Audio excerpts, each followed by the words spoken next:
Hello guys, this is Harshit and welcome to our channel competition guide. So guys, आज हम पढ़ेंगे history के बारे में, यानी कि इंडियन हिस्ट्री के बारे में, कि इंडियन हिस्ट्री की शुरुआत कैसे हुई और इसके कितने पार्ट्स थे। उससे पहले आज हम शुरू करेंगे वर्ल्ड हिस्ट्री के बारे में एक छोटा सा ओवरव्यू से, कि वर्ल्ड हिस्ट्री हमारे कितने पार्ट्स में डिवाइडेड है।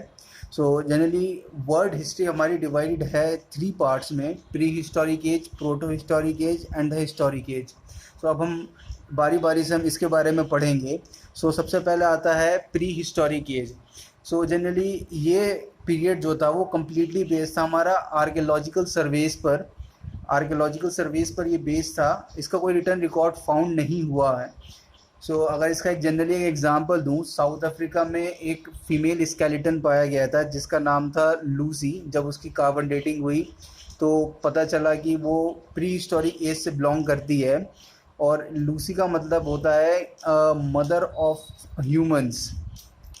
इसमें जनरली हमारी स्टोन एज, कैल्कोलिथिक एज जिसे हम कॉपर एज भी कहते हैं, और आयरन एज ये आती हैं। अब हम बात करते हैं प्रोटो हिस्टोरिक एज के बारे में। ये एज भी हमारी जनरली आर्कियोलॉजिकल सर्वेज और एविडेंसेस पर ही बेस्ड थी। इसके रिटर्न रिकॉर्ड्स तो हैं, पर जो उनकी लैंग्वेज है उसको अभी तक समझा नहीं गया है, यानी कि उसको डिकोड नहीं करा गया है। इसमें जनरली आता है हमारा इंडस वैली सिविलाइजेशन और हमारा वैदिक एज।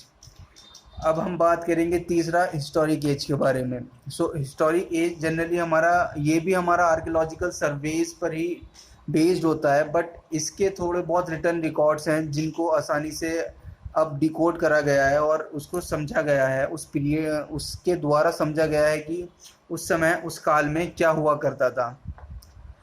इसमें फॉरेन अकाउंट्स में भी इसके बारे में थोड़ा सा उल्लेख दिया हुआ है। फॉरेन अकाउंट्स क्या होते हैं? जनरली फॉरेन अकाउंट्स वो अकाउंट्स होते हैं यानी कि विदेशी दस्तावेज़ों में।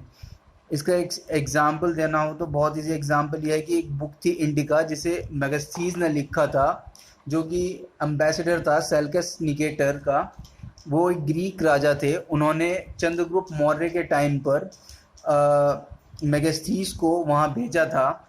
मेगास्थीज ने अपनी एक बुक लिखी थी इंडिका, जिसमें उसने वहाँ के भारत के बारे में लिखा था। भारत का क्लाइमेट, भारत का क्लाइमेट और वहाँ की फर्टिलिटी ऑफ द सॉइल के बारे में उसने लिखा था। अब हम शुरू करेंगे इंडियन हिस्ट्री के बारे में। इंडियन हिस्ट्री हमारी 3 पार्ट्स में डिवाइडेड होती है: ancient history, medieval history and the modern history of India. Ancient history हमारी स्टार्ट होती है 2.5 लाख साल बीसी, यानी कि बिफोर क्राइस्ट से 712 बीसी तक, यानी कि मोहम्मद बिन कासिम जब भारत में आगमन हुआ था जब तक। अब फिर आती है मेडिवल हिस्ट्री। मेडिवल हिस्ट्री हमारी 712 बीसी से लेकर 1707 एडी तक। 1707 में क्या हुआ था? 1707 में औरंगजेब की मृत्यु हुई थी। अब हम बात करते हैं मॉडर्न हिस्ट्री के टाइमलाइन के बारे में। मॉडर्न हिस्ट्री हमारी 1707 से 1947 तक हुई थी, यानी कि हमारी आज़ादी तक। अब हम बात करेंगे एंशियंट हिस्ट्री के बारे में, और उसमें हम पढ़ेंगे अब स्टोन एज के बारे में।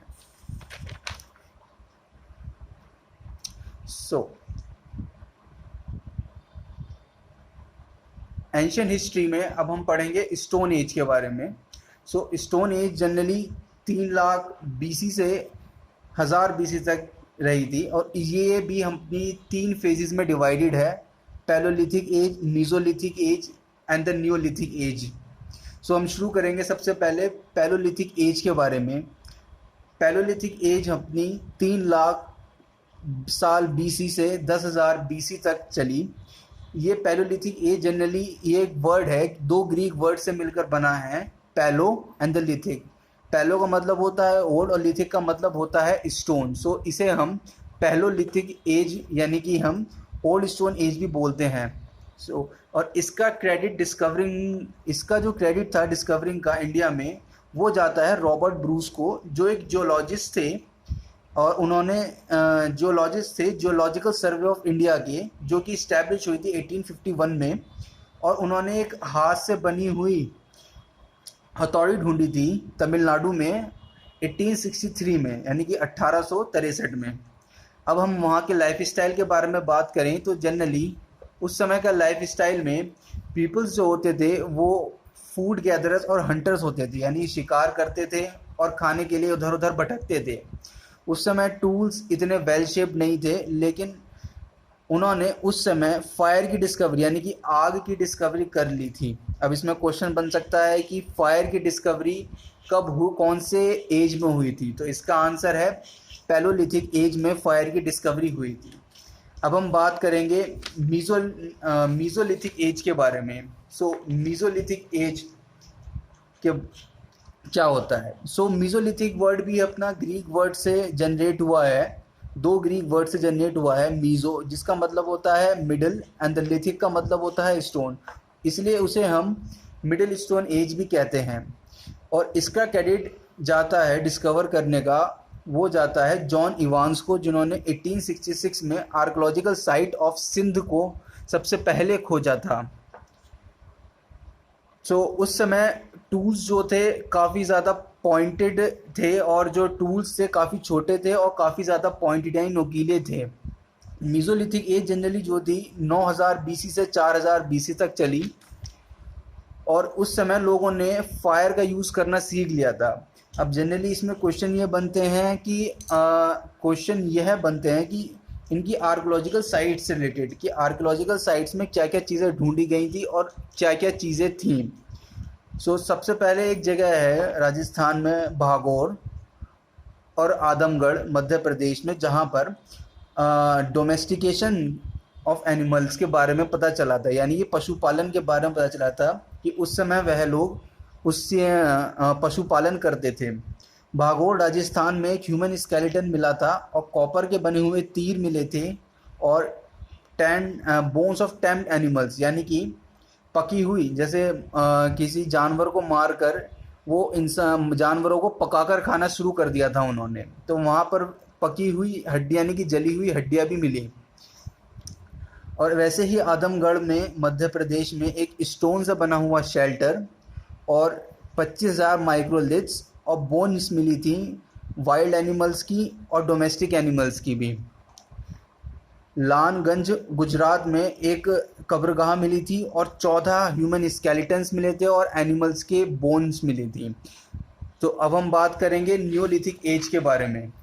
न्यूलिथिक एज भी अपना दो ग्रीक वर्ड से मिलकर बना है, न्यू जिसका मतलब होता है new and the lithic means होता है स्टोन। इसे हम न्यू स्टोन एज भी कहते हैं।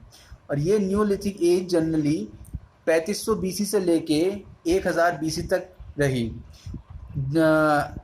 डिस्कवरी जो की थी न्यूलिथिक आर्कियोलॉजिकल मटेरियल्स की, वो जनरली जाती है डॉक्टर प्रिमरोज को, जिन्होंने एक्सकवेट करी थी पॉलिश स्टोन नाइफ्स और arrows from the Lingsugur of Karnataka in 1842 में। उन्होंने पॉलिश्ड नाइफ्स और एरोज ढूंढे थे कर्नाटका में 1842 में। टूल्स जो थे उस समय पॉलिश्ड थे और वो अच्छे तरह से टूल्स का इस्तेमाल करते थे।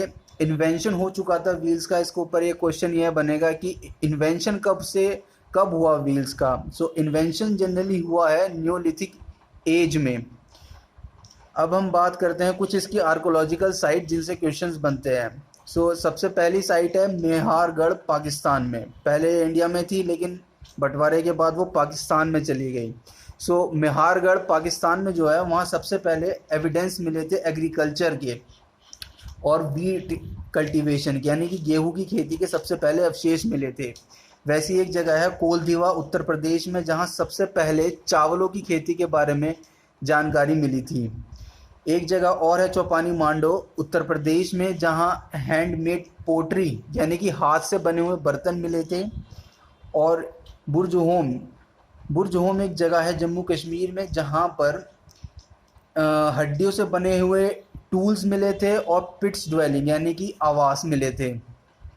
ऐसी एक जगह है भीमबेटका मध्य प्रदेश में, जहाँ पेंटिंग्स मिली थी स्टोन एज की। स्टोन एज की पेंटिंग्स का मतलब है कि पत्थरों के ऊपर पेंटिंग्स बनी हुई मिली थी। एक इंटरेस्टिंग फैक्ट ये भी है कि बुर्ज होम एक ऐसी जगह थी जहाँ पर कुत्तों को उनके मालिकों के साथ दफन कर दिया जाता था।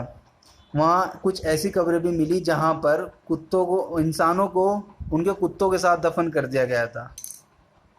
बस आज के लिए इतना ही। अगर वीडियो अच्छी लगे तो लाइक और सब्सक्राइब कीजिए।